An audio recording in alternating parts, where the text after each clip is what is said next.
তাহলে আমার ছাত্রীরা তোমার বিরুদ্ধে অভিযোগ দেয় কেন? খামাখা কি অভিযোগ দিছে তুমি কও? তুই মনির মুখের দিকে এক দৃষ্টিতে তাকিয়ে থাকিস কেন? এই যে কাঞ্চন, জামাই এসেছে কোনে চললে? আমার রেওয়াজের ঘরটা ঠিক মতো ঝাড়পোছ করে রাখবি। একটু পরেই মেয়েরা আসবে গানের তালিম নিতে। একই কথা প্রত্যেক দিন কও, তোমার একটা ব্যারাম হয়ে গেছে না? তোমার ছাত্রীরা যে গান শিখবে আসবি সেটা আমি জানি না? আমার তো জানাই আছে। জানি তুমি জানো, কিন্তু কাজের সময় তো তোমাকে পাওয়া যায় না।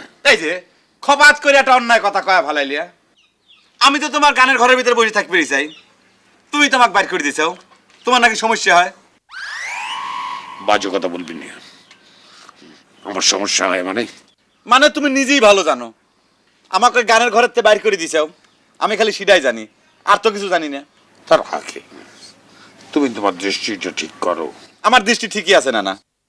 আমি মেনে নিচ্ছি তোমার দৃষ্টি ঠিক আছে, আর ঠিক যদি থাকে তাহলে আমার ছাত্রীরা তোমার বিরুদ্ধে অভিযোগ দেয় কেন? খামাখা কি অভিযোগ দিছে তুমি কও?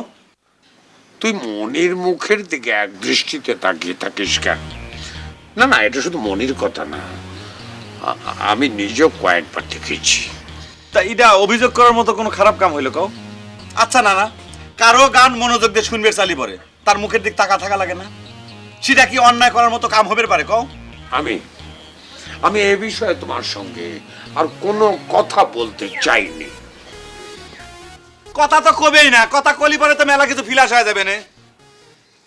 শোনো না, তোমাকে একটা কথা কয়া দিচ্ছি, আজকের থেকে তুমি তোমার ছাত্রীদের সামনে আমার কাছে যে গরম পানি, ষষ্ঠী মধু, ফষ্টি মধু এগুলো কিছু চাবির পারবে না। তাহলে ওগুলো আমাকে এনে দেবে কে? কিটা দিবি সেটা তো আমি জানি না। আমি একটা হ্যান্ডসাম, একটা ইয়াং, একটা সওয়াল, আমার তো প্রেস্টিজ আছে। নানা হিসেবে তোমার আগেই বোঝা উচিত ছিল। আচ্ছা ঠিক আছে, এখন থেকে তোমাকে আর এসব কোনোটাই আনতে হবে না।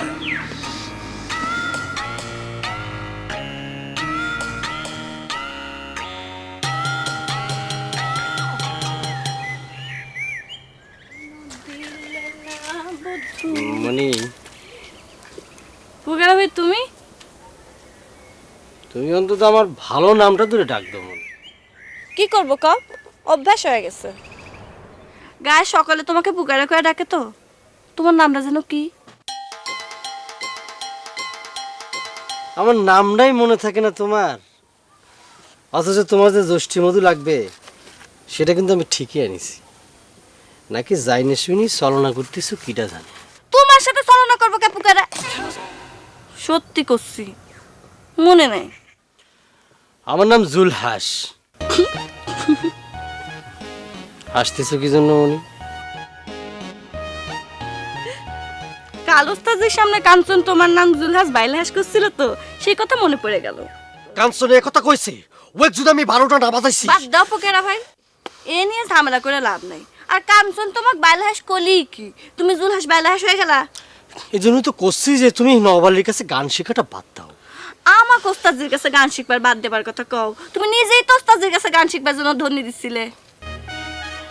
সে তো মনে করো যে তোমরা গান শিখো বলে, মনে করো একসাথে হারমোনি বাজায় বাজায়। ওরে আমার কেষ্ট ঠাকুর রে, গান শেখা তো হলো না, এক কাম করো, বাঁশি বাজানো শেখো গা।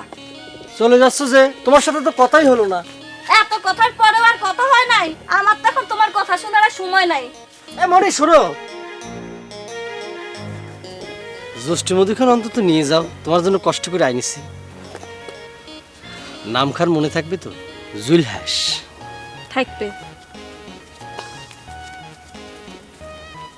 মন দিয়েছো তুমি, প্রেম করেছি আমি, তবু কেন এত অভিমান?